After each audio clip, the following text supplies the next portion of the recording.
Welcome to Quest for Metal. Today we are talking about those albums from 2021 which surprised the socks off me. So these are the albums I thought were going to be okay, were going to be pretty good. Maybe the album before was kind of naff. Maybe they haven't been on a good trajectory, but this album fucking sorted all that out. This album just made me go, holy shit, this is amazing. So these are the most surprising releases for me of 2021 so far. Before I get into my list, pop down below what albums surprised you? What albums made you go, fucking hell, that slaps? I didn't expect it to, but it goddamn did. And I guess, without further ado, let's get in with my first pick, which is Violence Unimagined by Cannibal Corpse. Yes, I enjoy pretty much all of Cannibal Corpse albums. Pretty much all of them. Everyone has their preferences. You prefer the Chris Barnes era, you prefer the Corpse Grinder era. Me. But the last album was good. I really enjoyed it. Red Before Black had some killer songs on. Code of the Slashers was great. But it wasn't like, amazing. It wasn't like the best. And I really like Skeletal Domain, but it wasn't like the best. Torture was the same kind of thing. I know loads of people love that one, but it was just great. It wasn't amazing, it was just great. Violence Unimagined is fucking fantastic. This one definitely exceeded expectations. It was fantastic. It absolutely blew my eyeballs out of the fucking sockets in the goriest way imaginable. When that first single hit, I was like, holy shit, this is heavy as fuck. This is the Cannibal Corpse I love. In your face, but the production is just raw and just the guitar work as well, the solos, fucking hell, Eric Rutan. Yeah, boys. So fucking amazing.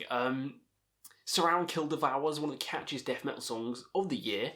Absolutely adore that song. Condemnation, Contagion is so fucking good as well. Like, every song in it is just catchy, but also really fucking heavy, and that's a hard thing to do.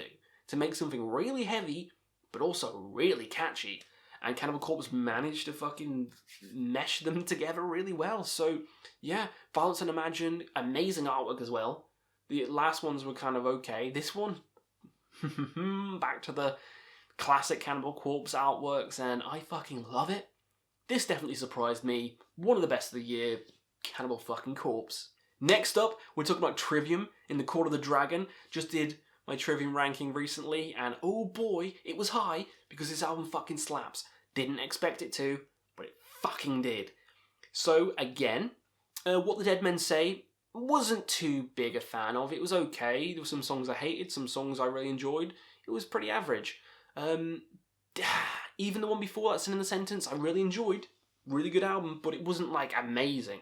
This album's one of Trivium's fucking best. I adore this album. It's up there with Shogun for me. The songs, every song is catchy. In the Court of the Dragon, Sword Over Democles, fucking amazing. Shadow of the Abattoir, The Phalanx. All these songs, so catchy, so good. Trivium's in the Court of the Dragon, one of my favourites of the year. I should have expected it from the artwork, because the artwork was amazing. I got to see it as well in Bloodstock, when I went to Bloodstock. They had like a painting, a giant one, of the artwork, and it's bloody amazing. Love the concept as well, about these kind of heroes in mythology, and they made their own story about it. Great concept, great songs. Matt Heafy sounds amazing on it. Love the artwork, what can I say? It fucking surprised me. And it surprised me that I loved it this fucking much. So yeah, there we go, Trivium in the Court of the Dragon. Next up is Helloween with Helloween. I thought this was going to be a disaster. I really did. I kind of enjoyed this single. It was a bit cheesy, but I kind of enjoyed it. But then, in the context of the album, I love it a lot more now. Having all the singers back and all the fucking members, I thought it was going to be a shambles. I thought it was going to be like Spider-Man 3, which I still enjoy. But you know what I mean, they crammed too many villains into it. I thought it was going to be the same for Helloween, but oh boy was I wrong. This album's one of Helloween's best fucking albums. The three singers work in harmony, they all have their time to shine. The artwork, again, one of the best of the year. Fucking love it, the Keeper looks so good. And again, this is a band where the last couple of albums have been okay. Not the best. I mean, the last one before this one wasn't even that good. This one, almost rivals, Keeper of the Seven Keys Part 1 or 2. That's a hard thing to fucking do, boys. Hard thing to fucking do. Everyone is on their A game on this album. All the songs fucking slap. It's classic Halloween like you know and love them, and it's one of the best power metal albums of the year, so Halloween self-titled definitely fucking surprised me. Next up, this one is a bit different, but we're going to talk about Carcass Torn Arteries. Did I expect this to be bad? No. Did I expect it to be my favourite Carcass album? No. This is now my favourite Carcass album. I know. Surgical Steel was... so the one before it was great, so I was expecting this one to be, pretty good. Because usually when a band releases an amazing album, the one after it's just kind of like, meh, it's alright, it's pretty good.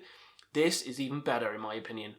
The songs on here, the melodies, the catchiness, the variety in this album, it's fucking spicy. It's fucking spicy. I love everything about this. They even have a 10-minute song on here. They've outdone themselves, which surprised the hell out of me. So this is a surprising pick because they outdid themselves, and I didn't think it was fucking possible. Because Surgical Steel is a masterpiece, and this is even better. So this surprised the hell out of me. I love newer Carcass, it's easily my favourite. I know older Carcass has its fans as well, more grindcore stuff. I prefer them more. Is it even melodic death anymore? It's kind of just death metal. I don't know. What is Carcass considered nowadays? But whatever it is, Surgical Steel fucking slaps, and it's one of my favourite of the year, and it's here on this goddamn list. Next up is Tribulation, When the Gloom Becomes Sound. I really enjoy Tribulation, from the black metal stuff to the more gothic stuff, like the previous album. When I saw them on that album's tour, and it was great. But this one blew out the fucking water. This one's the best Tribulation album. I love when bands release the best album of their career, later in the career, and this is Tribulation's best. Surprised the hell out of me, the amount I played it, the amount the songs get stuck in your head, because some of the songs on here, so good. Oh, Leviathans, fucking hell. Daughters of the Djinn, that gets stuck in my head regularly. And Hour of the Wolf as well has that perfect gothic aesthetic. Yeah, Tribulation, When the Gloom Comes Sound, surprised the hell out of me, still play it today, so it's gotta be on this list. And last but not least, Iron Maiden with Senjutsu. Yep, that's right, some people hate this one. I'm in the camp where I think it's one of the best. I love Brave New World, and A Matter of Life and Death, and Dance with Death. Then Book of Souls and Final Frontier were good, I enjoy them. Not my favourites, but this one takes me back to Brave New World. Love all the songs on here. Time Machine has a cool riff. The last 3 songs, like Death of the Celts, reminds me of Dance of Death meets the Clansman.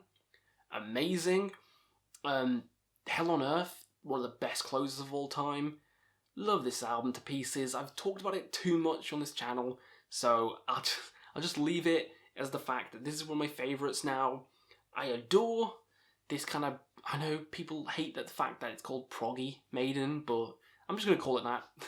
Longer Maiden then, I guess. I'll call it Longer Maiden. I love Longer Maiden. This is going to be one of my favourite Maiden albums alongside Brave New World and Dance of Death now, so yeah, fuck it. Maiden Senjutsu, it's one of the best of the year. And that does it with the albums that surprised me from 2021. Do you agree with this list? Do you disagree? Let me know your own down below.